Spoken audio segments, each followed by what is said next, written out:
issues. Will this facilitate further communication between both countries? Well, there is a huge plus, and again, we need education. What do we need from Iran? What do we learn from Iran?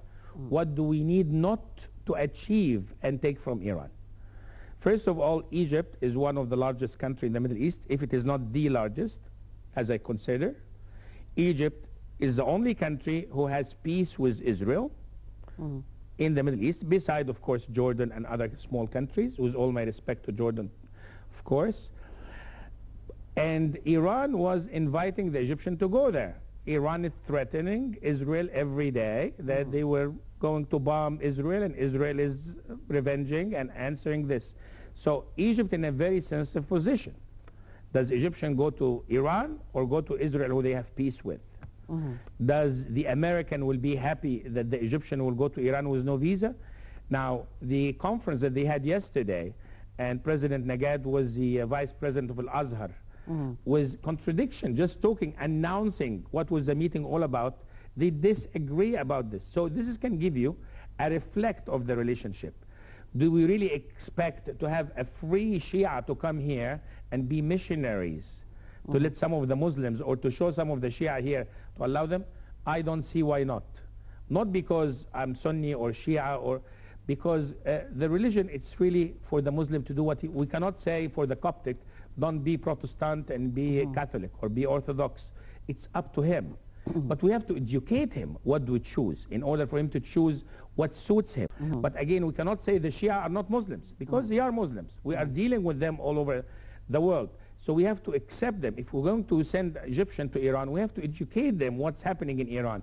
I don't want them just to follow a better life or better income or better exchange of trade. There's more important deep things that you... But Iran had this very successful, I was just telling one of the directors outside before I came now, they have one of the most successful experience in depending on themselves. For example, the sodas, they made their own local sodas. For the bread, they had made their own brand. They did not wait for the international. They made a car for Iran.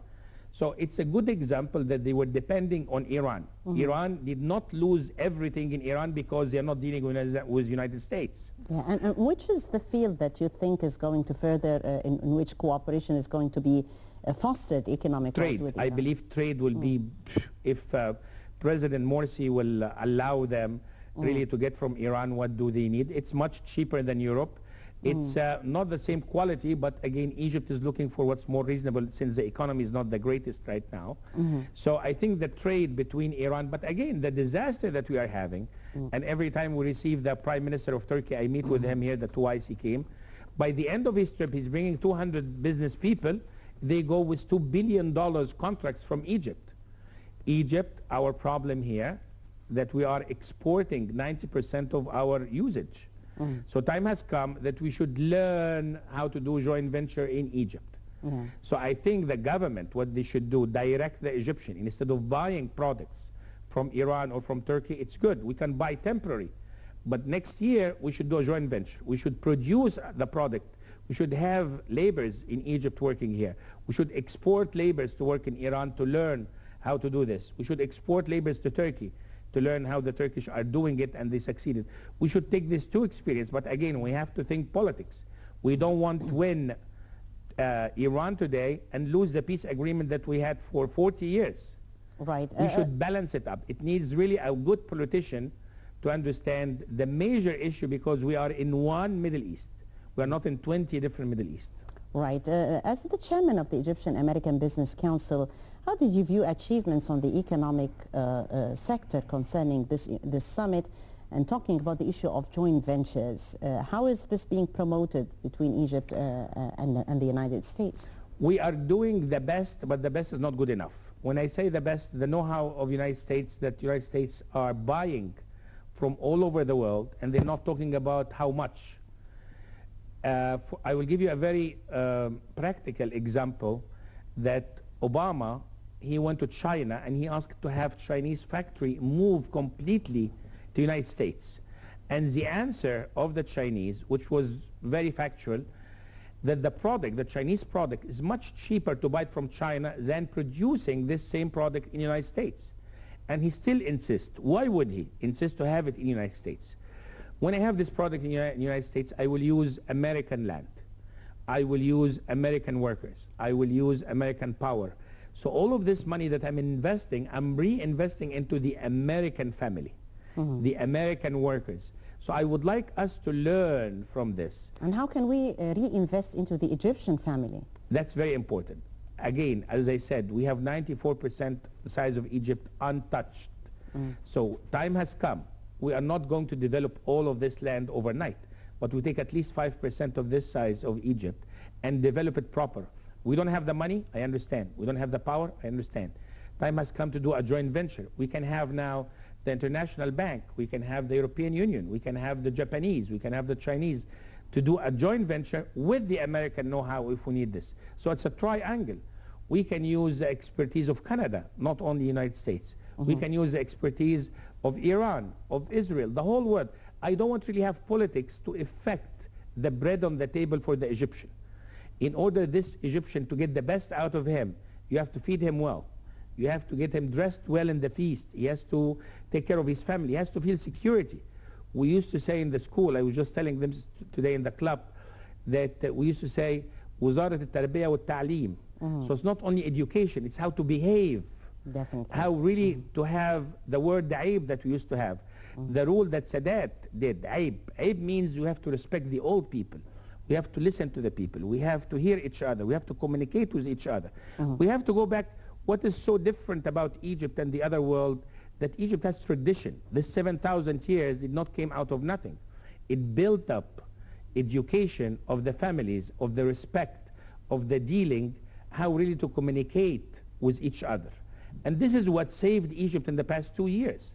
We don't have enough police in the street, but Egyptian, thanks God, did not kill each other.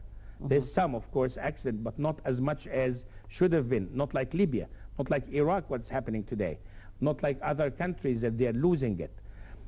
The Egyptians still have some respect and tradition. We should really focus on this and build up how really to communicate with the other world. Yeah, communication is the key word, and definitely there was also communication at the OIC with the main aim of like leaving differences aside and achieving a sense of rapprochement. We'll continue discussion with Dr. Ashmawi, and we'll be joined by another guest. We'll go further and we'll be back.